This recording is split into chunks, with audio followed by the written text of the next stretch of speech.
विचारों के नियंत्रण के क्रम में आज फिर हम कुछ ऐसे उपायों के बारे में बात करेंगे जिनसे इंसान अपने विचारों को नियंत्रण में ला सकता है। जब किसी परिस्थिति या किसी घटना का लाइफ में ज़्यादा प्रभाव होता है तो उससे निकलने में भी उतना ही ज़्यादा समय लगता है। ऐसा उस समय सबसे ज़्यादा देखने को मिलता है जब कोई इंसान किसी ऐसी परिस्थिति का सामना कर रहा हो जिसका उसने अपनी लाइफ में पहले कभी सामना नहीं किया हो। जैसे कि आपके साथ किसी ऐसे व्यक्ति ने धोखा किया हो जिस पर आपको बहुत ज़्यादा भरोसा हो, या किसी ऐसे अपने की मृत्यु हो गई हो जिससे आपको बहुत ज़्यादा लगाव हो, या कोई एक्सीडेंट हो गया हो। इस प्रकार की अचानक उत्पन्न हुई परिस्थिति इंसान को अंदर तक हिलाकर रख देती है और इन घटनाओं का दिमाग में विचार आना एक नेचुरल प्रक्रिया है। और हर इंसान को किसी ऐसी घटना के बाद नॉर्मल लाइफ में आने के लिए अलग अलग समय लग सकता है, क्योंकि कोई ना कोई घटना हर किसी इंसान के जीवन में कभी ना कभी जरूर होती है। अब आवश्यकता है इन घटनाओं के विचार को भुलाने की। तो इनको भुलाने के लिए इंसान कई तरह के उपाय अपना सकता है, लेकिन उसको वो ही उपाय अपनाने चाहिए जिसको वह अपनी पसंद के अनुसार और बड़ी सरलता से कर सके।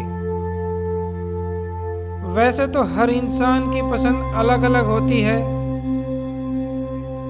जैसे किसी इंसान की रुचि पक्षियों में होती है, उसको पक्षियों की आवाज़ अच्छी लगती है, पक्षियों की आवाज़ सुनने में उसको बड़ा आनंद आता है। तो ऐसे व्यक्ति को अपने विचारों को नियंत्रित करने के लिए कोई ऐसा पक्षी जैसे तोता आदि पाल लेना चाहिए। जब वह ज़्यादा समय उसके साथ बिताएगा तो उसके मन में फालतू के विचार नहीं आएंगे और वह कुछ ही समय में अपने विचारों पर नियंत्रण पा सकेगा। इसी प्रकार कुछ लोगों को पेड़ पौधों से बहुत लगाव होता है, तो ऐसे व्यक्ति अपने घर के गमलों में कुछ अपनी पसंद के पेड़ पौधे लगा सकते हैं। ऐसा करने से उसका ज़्यादातर समय पेड़ पौधों की देखभाल में लगेगा और फालतू विचारों को उसके दिमाग में प्रवेश करने का मौका ही नहीं मिलेगा और वह बड़ी जल्दी अपने विचारों पर नियंत्रण पा सकेगा। इसी प्रकार किसी व्यक्ति को यदि संगीत सीखने का शौक होता है तो वह अपने पसंदीदा संगीत के उपकरण जैसे पियानो, बांसुरी, हारमोनियम आदि सीख सकता है। और यदि कोई व्यक्ति बांसुरी बजाना सीख लेता है तो वह अपने विचारों को तो नियंत्रित कर ही लेगा, बल्कि वह अपनी बांसुरी की मधुर आवाज से और भी लोगों का मन शांत कर सकता है। बांसुरी की मधुर आवाज से मेडिटेशन में बहुत फायदा होता है। भगवान श्री कृष्ण के बारे में तो आपने सुना ही होगा कि जब वो अपनी बांसुरी बजाते थे तो उनकी बांसुरी की मधुर आवाज सुनकर पशु पक्षी भी मोहित हो जाते थे। इसी प्रकार कई लोगों को नई नई भाषाएं सीखने का शौक होता है, तो ऐसे व्यक्ति कोई नई भाषा सीख सकते हैं। इससे यह फायदा होगा कि जब वह कोई नई भाषा सीखेंगे तो उनका सारा ध्यान उस भाषा पर फोकस हो जाएगा और फालतू के विचारों को उसके दिमाग में प्रवेश करने का मौका ही नहीं मिलेगा। कुछ लोगों को मछलियां बहुत अच्छी लगती हैं, तो ऐसे व्यक्तियों को अपने घर में एक एक्वेरियम रख लेना चाहिए। जब वह व्यक्ति उस एक्वेरियम में रंग बिरंगी मछलियों को अठखेलियां करते हुए देखेगा तो उसके मन को बहुत शांति मिलेगी और उसके दिमाग में फालतू विचार आने बंद हो जाएंगे। कोई भी व्यक्ति घंटों एक्वेरियम में तैरती हुई रंग बिरंगी मछलियों को देखकर बोर नहीं होता, उसको बड़ा आनंद आता है। इसका सारांश यह है कि इंसान को कोई भी ऐसा काम करना चाहिए जिसको करने में उसको बड़ा ही आनंद आता हो। एक और बिल्कुल सरल उपाय आपको बताता हूं कि जहां भी आप बैठे हो वहां से कुछ दूरी पर पीने का पानी रख लें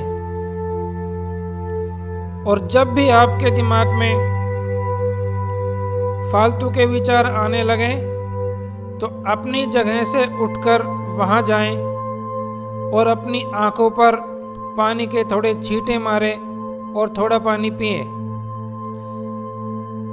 पानी के छींटे अपनी आंखों पर मारने से आपको उस अवस्था से बाहर निकलने का मौका मिलेगा जिस अवस्था में आपको फालतू के विचार आ रहे थे, और उठकर चलने से आपका ध्यान अपने पैरों पर आ जाएगा और उस अवस्था से आपका ध्यान हट जाएगा जिस अवस्था में आपके दिमाग में फालतू के विचार आ रहे थे। इस तरह से आप अपने विचारों को नियंत्रित कर सकते हैं।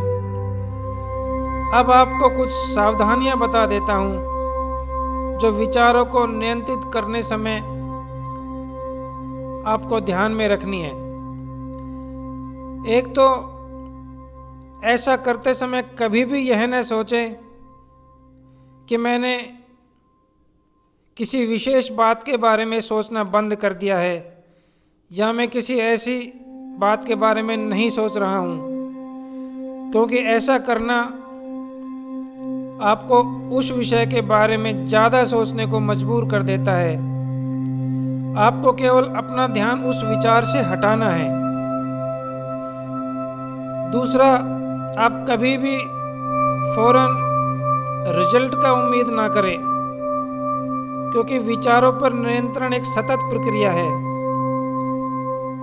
इसमें बड़े धैर्य के साथ आगे बढ़ने की आवश्यकता है।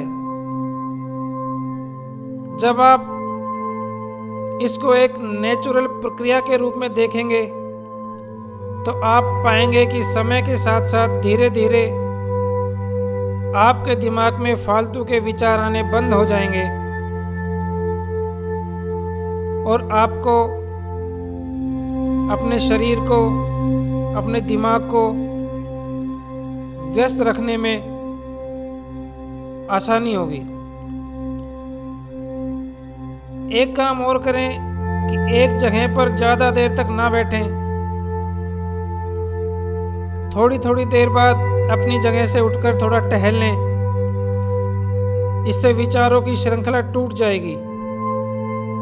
तो ये कुछ उपाय थे जिनको करके आप अपने दिमाग में आने वाले फालतू के विचारों को नियंत्रित कर सकते हैं। इसके लिए कोई नियम बनाने की जरूरत नहीं है। जिसको जो उपाय सरल लगे, जिसको करने में उसे आनंद आता हो, उसे वही उपाय करने चाहिए। और ऐसा करने से आप पाएंगे कि आपने धीरे धीरे अपने विचारों पर नियंत्रण पा लिया है। अब हम कल ध्यान मेडिटेशन के विषय में बात करेंगे। धन्यवाद।